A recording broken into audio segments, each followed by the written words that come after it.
Life is all about relationships. Lovers, family, body, or money. How satisfied you are can be completely explained by how you relate to things around you.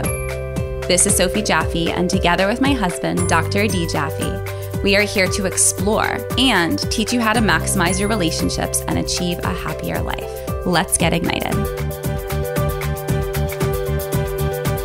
Hello and welcome to this episode of the Ignited Podcast. My name is Adi Jaffe. And I'm Sophie Jaffe. I really love this week's topic. We're going to do one of these going deep episodes, just you and me, shooting the shit. Yeah. And the way I kind of title this topic is it's about making friends in adulthood. Yeah. But this is a topic that's really been coming up a lot for me this week. Personally, I mean, you know that I kind of went on a guy date last week, and that doesn't happen that often for me. And I've been really kind of craving it. I've been craving having guys that I hang out with. And yet it's like, given everything that we've gone through, I'm pretty selective about the sort of guys that I want to hang out with and be around and have around. And so really personal in that way. And then a lot of people around me have kind of been asking questions. We're in this module in my course where it talks about your tribe and getting support from other people. And I love the questions. And so it's really been in my head of like, now that I'm an adult, how do I make the choice of who I want, what kind of support I want, who do I want in my life to empower me and help me be the best person that I can be? Yeah, hold you to a certain standard, hold you accountable, not accept you to be an asshole, not accept you to treat people badly, to make silly choices. Like that's what you need as an adult, is someone to have your back. Yeah. Shout out to Jen Pasteloff with Don't Be an Asshole. I love Totally. that hashtag she has. So true. Yeah. Check out Jen Pasteloff. She has Don't Be an Asshole videos and hashtags. Great. She's so just real and just like in your face. Like, I don't give a fuck. She's the best. So yeah, I it's funny. I lean so all the way from like junior high, elementary school and junior high. Elementary school, it was pretty good. Like all the friends I grew up in my neighborhood, I knew everybody was solid. And then we went to junior high and things got weird. But yeah, as it does. For everybody, huh? Yeah. And like different crews, I didn't know who I belonged with, all this stuff. And I didn't identify it at all back then. But one of the things I've realized about myself is I'm one of those people where if there's even the slightest hint that somebody doesn't want me there or my peak has passed in that room, I'm out. I'm not one of those people who waits to be told to leave. Like I want to leave before you even think that you want me out. But at the same time, that's also created a lot of difficulties for me in terms of like making and keeping friends. Well, a lot of that is happening in your own head. All of it is happening in my goddamn head. Yeah. So I never talked to anybody about it. That's the whole point. Like I would run before I had the opportunity to have the conversations. To create intimacy and I told you even this happened relatively recently, but like, so I have like one or two guy friends and we see each other pretty rarely. And I realized, just like I tell everybody that I work with, that it's okay to seek out the mentorship, seek out the examples of the people that you want to be, to surround yourself with, right? You talk about this all the time, that whole saying of like, you are the 5 people you spend the most of your time with. Well, right now that's you and the kids. And if we assume for a second that just because I spend time with the kids doesn't make me 6 years old on average, but other than you, there aren't really that many other people. There's your friends. I would say that hanging around the kids more allows you to be more pure, more lighthearted, not take yourself so seriously. I think that's amazing. Those are great attributes. Totally. I'm not saying it's bad. I'm saying for my adult world, right? There weren't that many people. No. It was your friends and you. Yeah. And for a long time, because of everything that we've gone through, I had written off outside social circles because they weren't safe. Right. A lot of guys, and I hate saying it, but to this day, a lot of guys, it's like when they're out, it's about flirting with girls. It's about like, even if you're married and have kids or whatever, it's about like sitting next to them at the bar and seeing if you can get them to talk to you, whatever, all that bullshit. Yeah. I don't want any of that. Right. So I didn't really seek it out. And so it's these isolated guys. And then I realized that I'm trying this new chapter in my life and I don't have any men like that in my life. And I said, well, then that means I need to get some. And so you were there for the process, but it was this really interesting thing where I went to one dinner with a bunch of those kinds of guys, made a couple of connections. And when I tried to rekindle that, it fell through the first time. And I had that thing inside of like, well, they canceled. They didn't really want to do it. That means there's something wrong with me. Right. And it took me another 2 to 3 months to kind of get over myself, get out of my head and do the thing again. I just went out last week. It was just the 3 of us because 2 guys again canceled, but I didn't back out like I would have normally. And we had a great time. And there is this kinship that you feel when you find the right people, right? Like everybody listening right now, and I'm sure you too, Soph, like when you have the right people around you, people who help, support, believe in you without any preconceived notion of what they're going to get from it. Yeah, they just have your own, like your best interest at heart. It feels so fucking good. Yeah. And fulfilling. And I don't know if avoiding it, but I've been scared of it. And before, when you and I first met, and before that, I was really just friends with girls. Right. And part of that was for the attention. And part of it, again, I think, though, was to avoid the potential rejection from other guys. Right. So it's a real thing that I'm going through kind of in my head, and I'm seeing the benefits as I'm going through it. And I know, for sure in the addiction space, a lot of the people that I work with have isolated. That's one of the things that brings them down is they don't have any good people in their life. And you talked a little bit about kind of like in adulthood, you get to make choices. I think you should talk more about that. Yeah, I think what I'm usually pretty vocal about is more like with food in adulthood. So like, I always think about when you're in middle school, when you're in high school, when you live with your parents, they make all the food for you, right? Yeah. So then you go on to college. Like my food journey began when I moved to LA. Why? Because then I had freedom. There wasn't 3 meals a day being made for me or bought for me or the fridge full of food that my mom bought. Same idea with friendships. Friendships in high school and middle school are way different, I hope, than your adult relationships and friendships. And I think that there's a clearing out and a deprogramming, an unlearning of the way it was then. And in high school, in middle school, it's dirty, even probably in college for a lot of people. It wasn't for me in college, but in high school, it was dirty. You like talk badly about people. You kind of like sucker punch them and talk badly about them to like boys and girls and tell their secrets. And it's just yucky. It's just not good energy. And that is very like energy sucking as opposed to energy giving and energy providing. And it's interesting that these habits that we create when we're young are so unhealthy and nobody tells us. Like my family wasn't telling me that these were not healthy ways to treat people. No girls called each other on it. Like there's no integrity and everyone's just like the wild, wild west. Like it's so crazy out there when you're in high school. And I'm sure for some people, especially if they're in sororities, it lasts through college. I avoided that at all costs because I could feel it in my bones that it was the wrong place for me to be.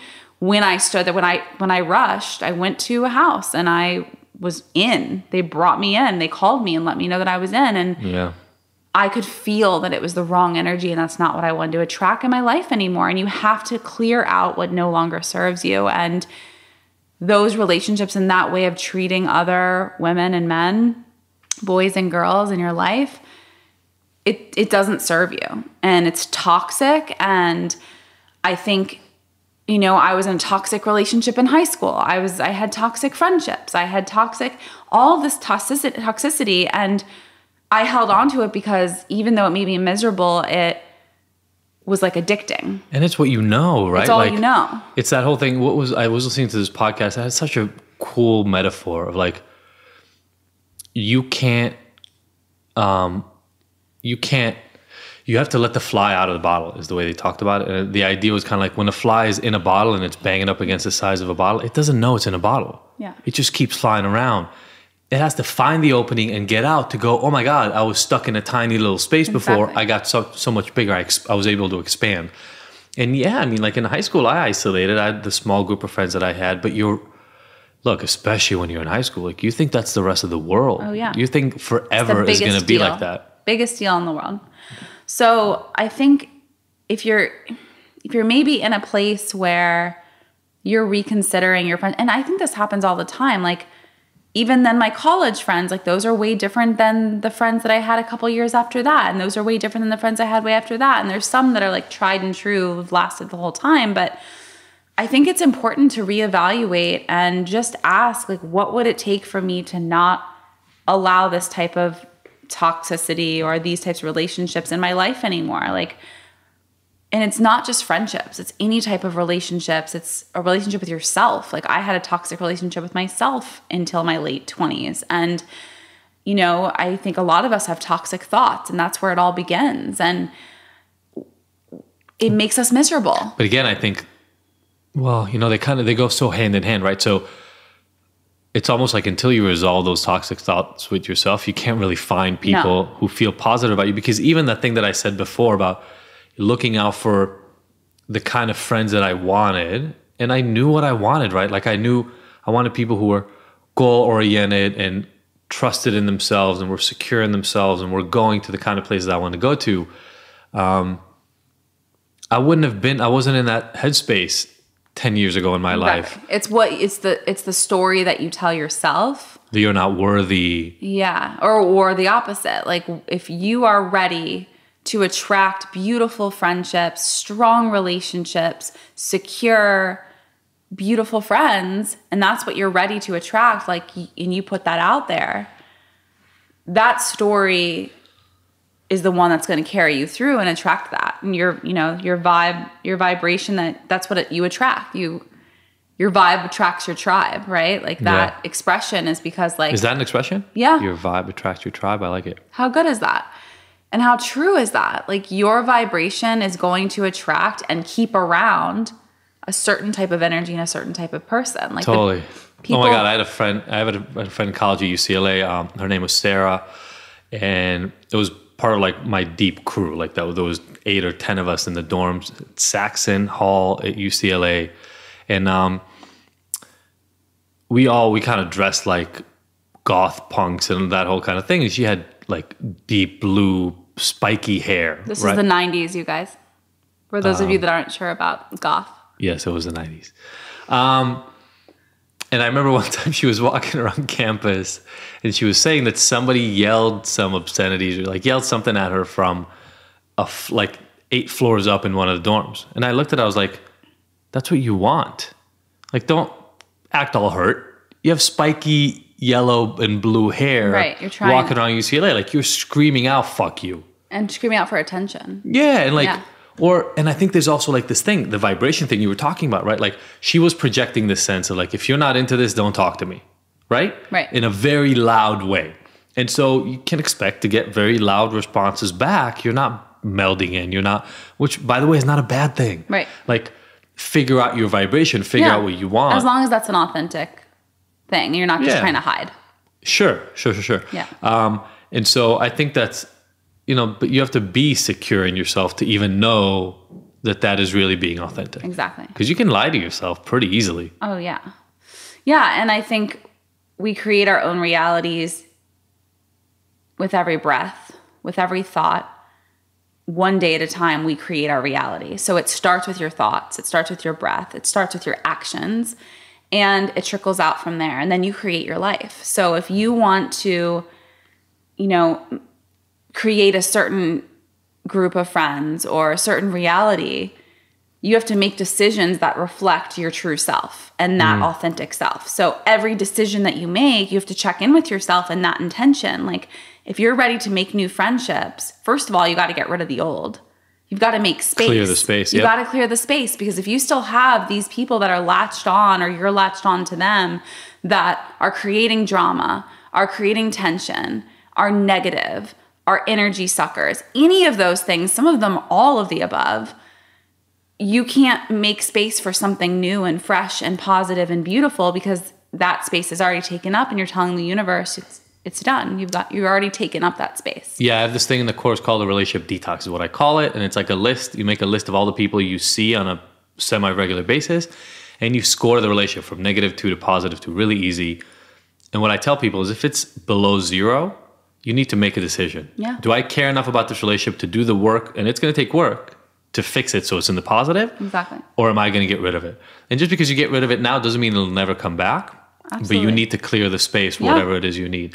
And I really urge for people, like, just like you just said, like, do the hard thinking about it. Do the prep so that you can create the space in your life for whatever it is that you need to bring in. And, befriend people who light you up and honor your truth and be around them more. Like, put your energy into that. Like, I think Kaylee calls it like crowding out. Because then the other energy can't come in so much because you're surrounded by good energy. Yeah, like if you don't... She talks about it at our retreats more like when we led this Ignited Women retreat in September. She was talking about crowding out as in like maybe it's too hard to completely like have that talk with someone and, break up with them. Like maybe it's just not, you can't. It's just not like, it's not going to work. So if you crowd it out by spending time with all these other people or energies or like taking on hobbies, or you just start to spend time and energy doing all these other things that are more positive and reflect your true light, then all of a sudden you don't have time doing that other thing anymore, whatever it was, if it's a habit, a friend, anything like that. Yeah. And accepting nothing less than from the universe or the people around you that surround you. They must honor you. You can't accept anything less than that. They must light you up. They must be energy givers. Like that's like non-negotiables. And the minute, and again, these are all like ebbs and flows because friendships are moving and active and constantly flowing. And that's beautiful. And sometimes a friendship, especially a lasting one, especially grown-up adult relationship where you actually go there and talk about the real things, you're going to go through times when it changes and they become energy suckers for a little while, or they become, they lose their job and they're just hanging out all the time, and day after day they're eating your food and they're not contributing. Like these things happen, or they go through a breakup and then they become an energy sucker. Things ebb and flow, but just checking in with yourself and making sure that overall you're getting what you need out of it. Kind of going back to that intuition thing we've talked about before, and really trusting the way that relationship is working. And, we were watching, I don't remember what we were watching just the other day, but, I keep coming back to this idea of, am I being selfish or am I in service? Am I kind of making the world a better place? And I think that when you're really intuitive about this and you really do pay attention to how things feel, they both work together, right? Like if you're actually being selfish, as in really serving your best interest, you're also giving your time to the other people who vibrate, who have the same energy, who work in the same kind of way that your brain and your heart works. And so you're helping them as you're helping yourself, and vice versa. It becomes this, again, we just talked about like another episode, like a symbiotic relationship. It becomes this together melting pot of positivity and support. As you were saying, everybody's building each other up together, and the energy of that feels completely different. I mean, I know that that I try to stay, we were pretty big on the 4 agreements. We should totally do an episode on just that one day. Yeah. But in the 4 agreements, that whole like being impeccable with your word. I've had some pretty traumatic relationships, like mostly work relationships in the last 5 to 10 years of my life. And yet for the most part, I try to do the most that I can to just, that whole saying of like, if you have nothing good to say, don't say anything at all. Yeah. And maybe it kind of goes along with that crowding out thing that you'd mentioned from Kaylee. I want people around me who don't look at my success as coming at a cost to them. Oh yeah. I don't believe that that's a thing. Your people need to celebrate your successes always. Yeah. Like they need to be in your corner always. If your friends act weird when you have a success, you should question that. Yeah. If you got people in your life that are like, oh, that was really nice that you did that thing. Can I? And like they always want to latch on top, or they get like upset that you're doing well. Yeah. That isn't one of the ultimate signs of like, you need to either check them and have a real conversation. And look, I'm a firm believer in having the real conversations. Communication is everything in these relationships. I mean, you're a running example of that. Like, you've got friends from junior high that you've gone through some serious ups and downs with. Yeah. And you together, the two of you in each one of these groups, kind of like rescued the relationship. I have friends that I've been friends with, since middle school. And there have been serious moments of breakup. And even like my college best friend, same thing. We had to break up, give it space, and come back to it in a new way. Totally. Sometimes it was 6 months. Sometimes it was a year or two. Same with my high school friendships, the ones that lasted. It takes time to nurture those relationships and then come together as now new people. Like, now these middle school, high school mom friends of mine that I grew up with and spent every day with are moms, are wives, are business owners, are, doing amazing things. Yeah. They're different, and how they approach the friendship is different. But that's hard to come together now as grown-up people and see each other and feel each other. But I see the security that you guys have now because you've gone through all that. Oh, yeah. To know, even if we're having an off week, we're good. Oh, yeah. And most of these friends I don't talk to more than once a month, but it's like that love is there and that sisterhood is there and that trust is there. And we put the work and the time in. So now there's no insecurity. When you're in high school, there's so much insecurity around, like, are you going to steal my best friend? Are you going to run away and not be my friend anymore? All the things you talked about in the beginning with insecurity. The hope is that as an adult, you're a whole person. Yeah. And if you are whole, you're not going anywhere. Like, you love your friends, and if something changes and you need to make a shift, you'll communicate what you need. It's certainly the hope. And also, I got to say that for people like me, or for other people who've had big shifts in their lives later on, right? So like I was in my 30s when we were going through our stuff. Yeah. And I disconnected from a lot of my friends. Of course. But you needed that. No, I get it. But I'm saying to rebuild is then awkward. Yeah. I don't go to an office where I can just connect with people from the office. You got to go seek that stuff out. Yeah. And that's when it kind of came up a little bit this week from people literally asking me, like, how do I do this? And it was a really cool discussion to have, where this one woman, it was really cute. She kind of just asked, like, what do I do? Do I ask them out? And I said, yeah. You ask them out. Like, first you do the work of identifying who are the people you really want in your life, or actually not even who are the people. What kind of person? What feelings do you want from the relationships you have?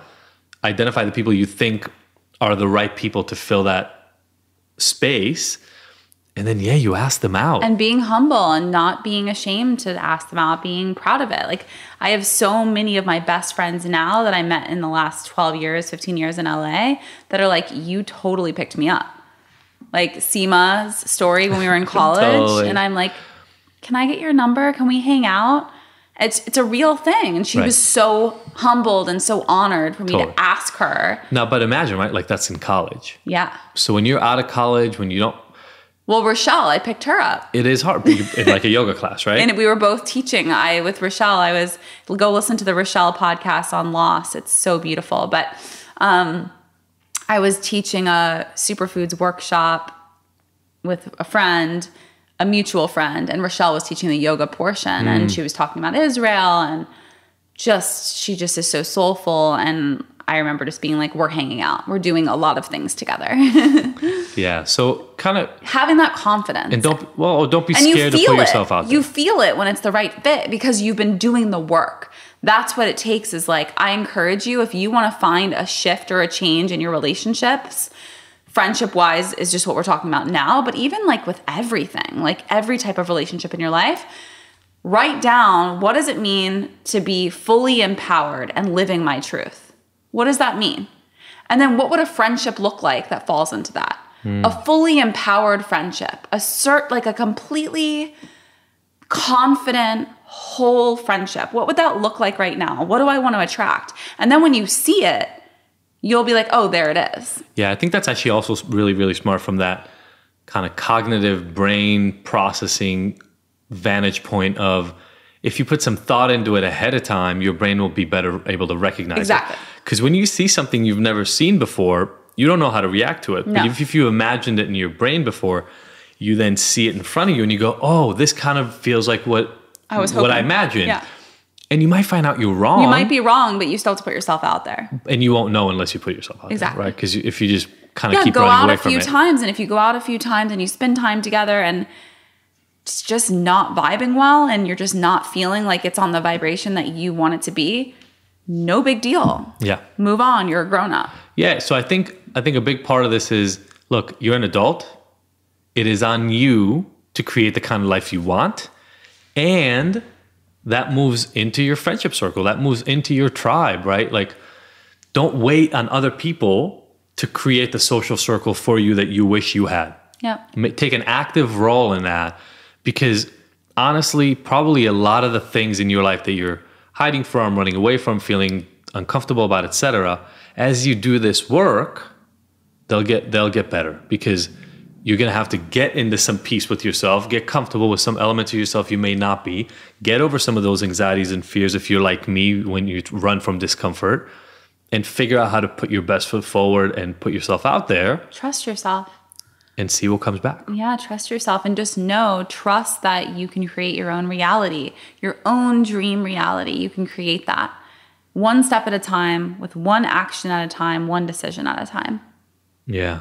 Okay, I love that. I don't know how you'll feel about my relationship tip for today. I didn't tell you about it beforehand. Okay. So I'm just, what I wrote for the relationship tip today is that I urge everybody listening to start figuring out ways to develop gratitude and connect to the things in your partner or the people close to you that get on your nerves a little bit. Like, how do you appreciate the idiosyncrasies in the people that you're close to? That make them them. Exactly. Instead of looking at them as like, oh, that makes them different. Or annoying. Understand that is part of what makes them the people that you love. Yeah. And start changing your perception of these things and developing gratitude towards it. And my example with us is, how hard of a time I had with your, I'll call it flexibility with time, right? When Sophie and I met, it was much, much different. And we have kids now and it's different, but like you take time as a suggestion. It was much different back then. Right. But it was for sure then a suggestion. Oh, it's still a suggestion. 100% still a suggestion. And I'm not that way. Like you hung out with my family. You're a Virgo. Well, but not even that. You hung out with my family when my dad was alive. Nobody else is a Virgo in that family. And yet we're ready by the door 5 minutes before we were supposed to leave so that we get there a few minutes early and walk in first. Totally. That's the family I grew up in. That's the way it was supposed to be. And when you and I got together, it was very, very different. Through time, I started looking at part of that as, allowing space for your day to develop and allowing things in that otherwise would not be there. So I used to be really rigid. I'm still far more rigid than you are in this, but like, if I had a 9 o'clock thing, it couldn't be an 8:45 thing and it couldn't be a 9:15 thing. Right. And still to this day, if it's like an appointment with somebody else, I'm pretty strict about that. But I've started really looking at that element of you as, I get to have a little like wiggle room in my day. And sometimes that brings really cool surprises, with it. So I don't know how you feel about this tip. We didn't really talk about it at all before, but I think it's a really interesting exercise too, to shift your mindset around something from, oh my God, I wish that changed, or it's annoying, to, oh, that's something unique that I like about my person. Absolutely. I love that. Cool. Super cute. All right. We've got our 5 people. Go for it. The artichoke. So these 5 people, in case you don't listen or even heard this before, these 5 people left reviews, 5-star reviews. 5-star reviews. We're snobbish about this. Yeah, on our Ignited podcast in the iTunes store. Yeah. In the iTunes store. We're up to like 150 some reviews. It's amazing. Thank you guys so much. Thank you. And by the way, we love the comments. Like I love somebody wrote like finally, and somebody else was talking about just how excited they are. We read these things and we're really, really excited to listen to the comments. Yup 2002, Green Laughter. I got to know what's behind that one. L.A. Wilson, and Tiptoe Tongue. I like that one a lot too. Thank you so much. Thank you for listening. B, thank you for leaving the 5-star reviews and ratings.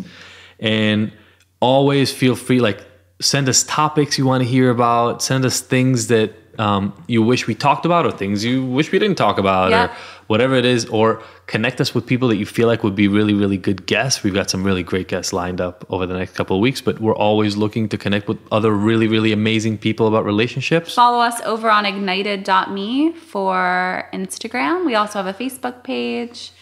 Love having conversations with you guys. Thank you so much for listening. Go to ignited.com and sign up for our mailing list. Oh, my book, my Abstinence Myth book is coming out. And in case you haven't heard, I run an addiction course online that you should check out at ignitedrecovery.com. Thank you so much for tuning in. We will see you next week. We won't see you, but we'll talk to you. I mean, I will close my eyes and visualize you. Bye. Bye, guys. Thank you, everybody, for listening to the Ignited podcast. We were so happy to have you along for this ride. Please go and subscribe to this. Leave us a review. We love hearing from you. And if you want more, don't forget to go to ignited.com, where all the podcast episodes are available with show notes and so many of the little details and links from each one of these interviews. And you can look at all the future events that we have going on, all the things that make Ignited so special, even beyond this recording. Again, thank you so much for joining us. We will see you next week.